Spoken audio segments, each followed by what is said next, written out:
Well, let's add one more to the roster. What's up, guys? Hello, Pencil here, and here we're going to do a breakdown. I'm not going to say live reaction or review, because it's kind of like a mix of a first impression / chapter 1 and 2 review, because I kind of wanted to do chapter 1 and 2 separately, but this is a completely new series. I didn't want to gamble too much on the show. But still, gosh darn it, Shinobi Undercover. I'm loosely interested mostly because of the art style in the back end of chapter 1. I'll admit, I was gonna review it just flat out, but then I did what I normally do with like first reads, and I just read it by myself, and I was like, I kind of got halfway through the chapter and said, but then I was like, let me give it a shot, and then I read to the end of the chapter, and I was like, oh, wait a minute, this may be some peak. So maybe not peak. I'll wait and see. There's another recent Shonen Jump manga called Ichi the Witch that recently dropped that is seemingly enough just straight liquid peak, but this one, I'm gonna give it a shot. I'm gonna give it a shot, mainly because I don't really have too many slice of life manga like reviewed on my channel, which is funny considering how much I love slice of life manga. So let's not waste any more time and let's hop right into it. Editing me. Are you ready? 3, 2, 1, go.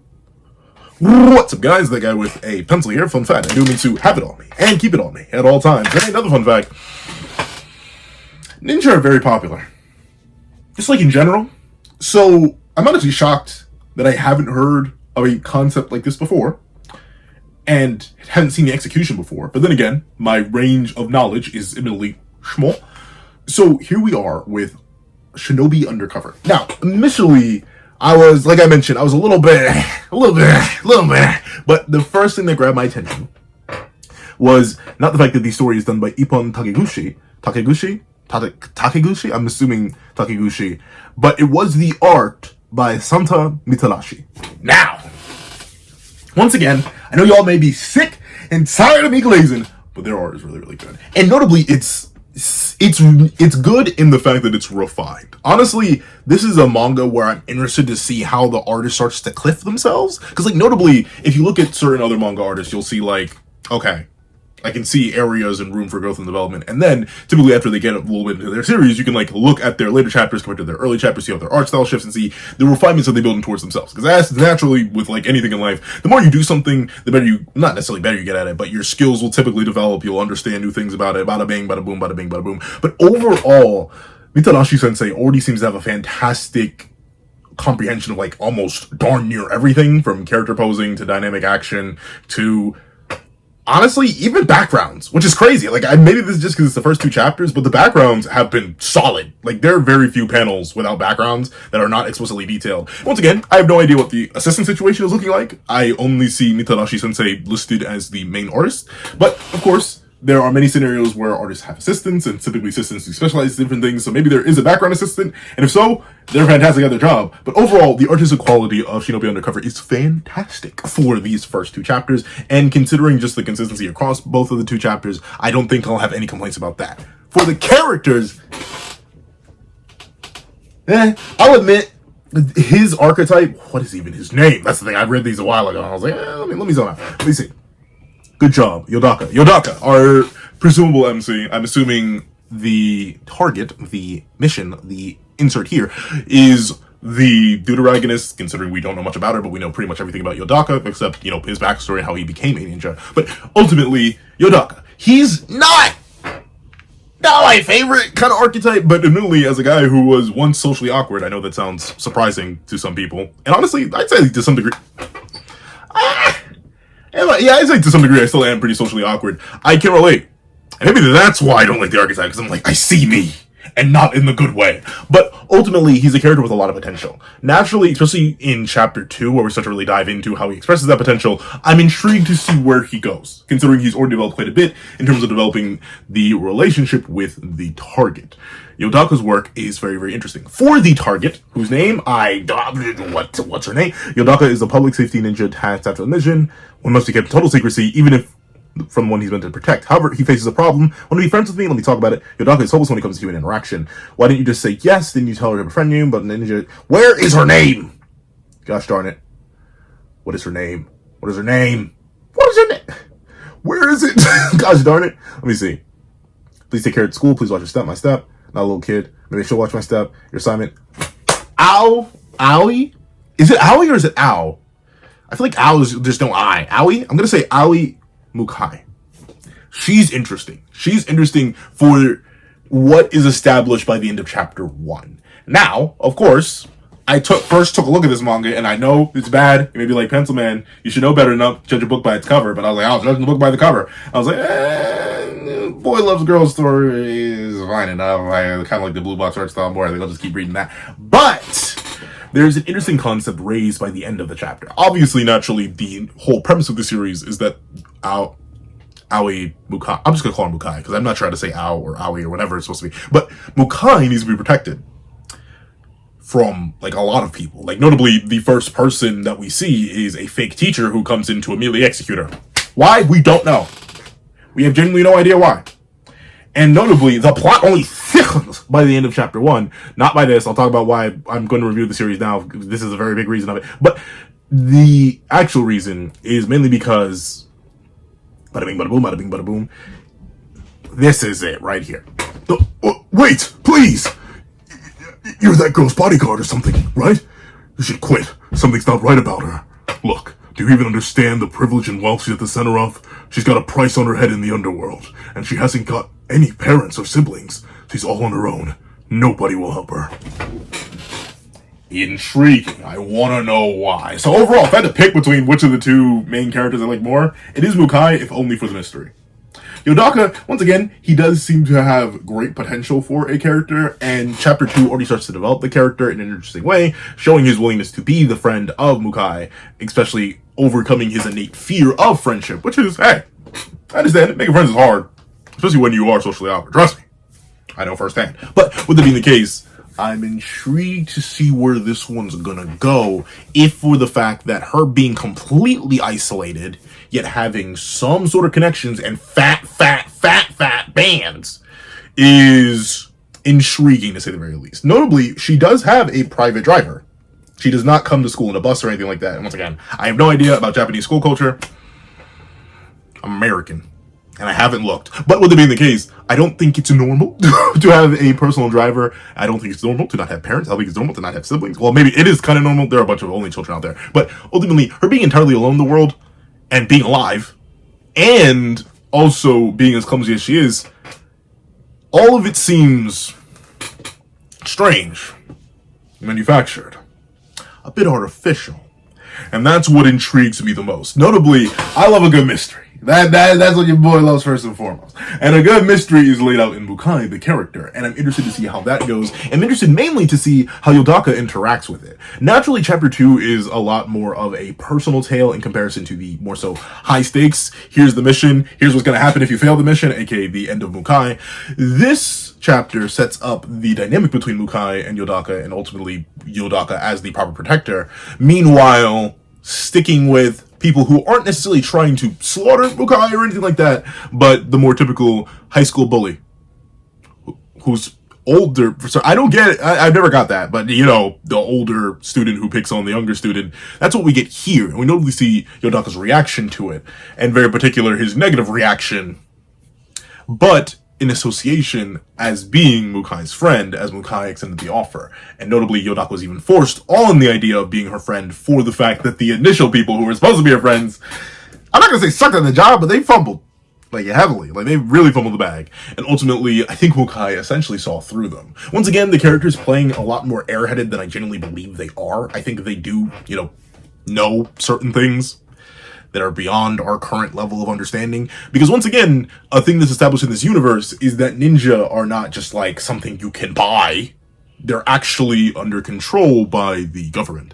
And there are multiple tiers of ninja. So technically Yodaka is the best in his unit, but he's the teen ninja unit. Meaning there's likely a young adult ninja unit and a businessman ninja unit. Like, notably there are tiers, and it's already been established within chapter 1 that while Yodaka is the main guard now, after the two other guards, the best friend and the potential boyfriend guard, initially failed, there are many more lingering amongst the student population. All because this one girl is this important, despite seemingly having no ties to anybody, at least according to the guy who initially came to execute her. And that is intriguing. Ultimately, this kind of story can go in many different directions. Whether it be Yodaka investigating the mystery falling in front of Yodaka's eyes, whether it be us never learning the mystery, which I feel like that's a little bit too much. And honestly, once again, I say, it's not to say, as much as I like Yodaka, he's much more of an open book despite being the titular undercover shinobi, in the sense that he kind of just is the way he is. He's socially awkward, struggles with making friends, struggles with human interaction, and ultimately is doing everything under the orders of a man in his ear, or a person in his ear. Meanwhile, Mukai is shrouded in mystery. But at the same time, Yodaka doesn't suffer too much because he's also shrouded in mystery. Because we just don't know enough about him. We don't know about his parents. We don't know if he has any siblings. We don't know if the government is like literally his entire life. Well, he says it's his entire life. In fact, the reason he tells the guy in the previous chapter why he ultimately will not end up joining him isn't for the fact that, oh, well, he gets paid very, very well or anything like that. No, it's only for the fact that it'd be difficult to actually engage with new people. And he already knows everybody at his job. And even then, he doesn't like to interact with them either. He only interacts with his boss or his handler. Supposedly, I'm not sure which one. I'm assuming it's a mix of both. His boss and his handler. Because he has to. And seeing him evolve beyond that shell and possibly become more inquisitive is interesting. But, of course, I've been doing a whole bunch of character talk. I've been laying down the foundation for what I think of the plot.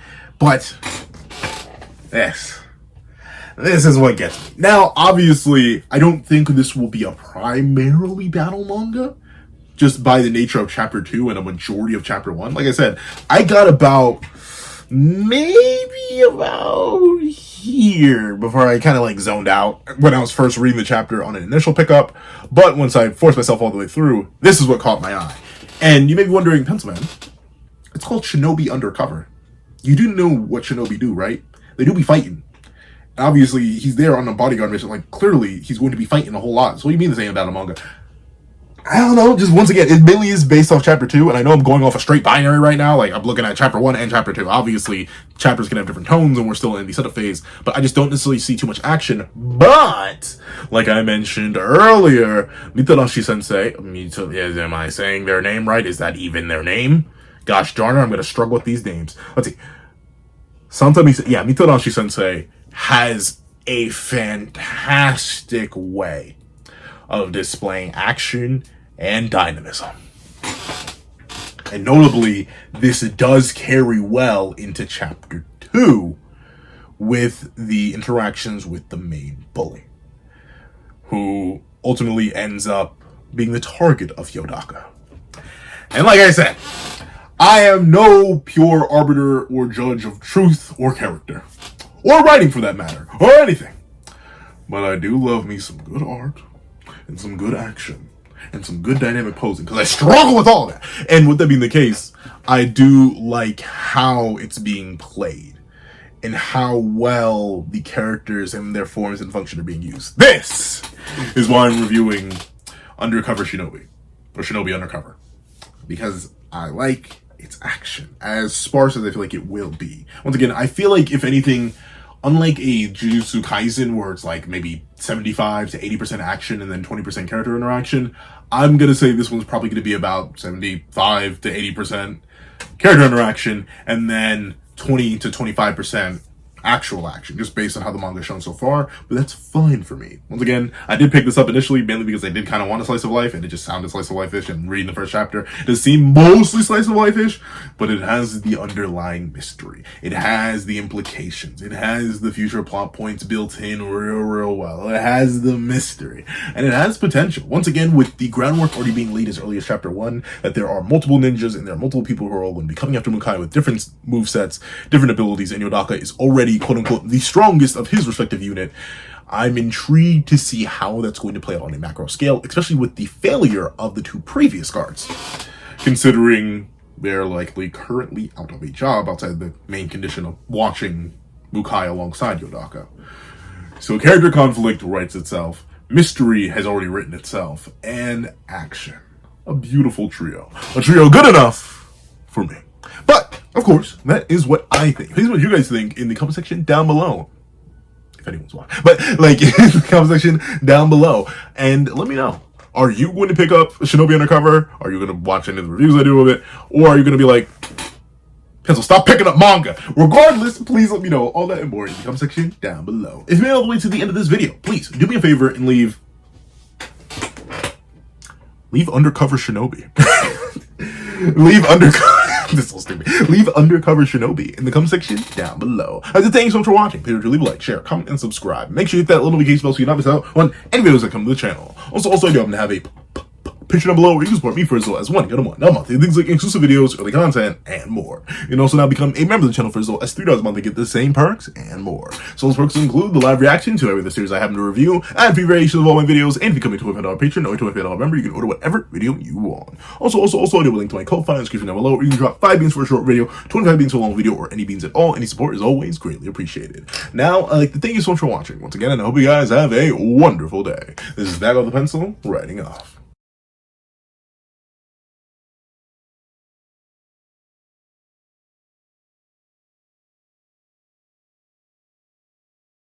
I'd like to give a thank you to our $3 members: Sarah, Greyhound, Eternal Flame, NMA, Real Rare, Red Wolf 4765, Paris Arnold, Astro, Brandon Payne, and G Prosper. And I'd like to give a thank you to our $5 patrons: Sean, Midnight Lord 21, Kevin, Encarnacion, Josh Brown, Igneal Lind, and A+A. And I'd like to give a big old thank you to our $7 members: Autumn Mornings Lazo, Fine, Zombie Hunter, and Austin Wimberly. Then I'd like to give a thank you to our $10 members: Robbie Uchiha, Jay Warrior, and AZ Void.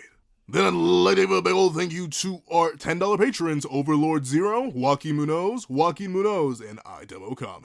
And I'd like to give the craziest, juiciest, most next-level, quadruple, sloppy, toppy, next-level, superhuman, in beyond this world, kidney having thank you to our $100 patron, or that guy with a pencil tier patron, Calvin Elder.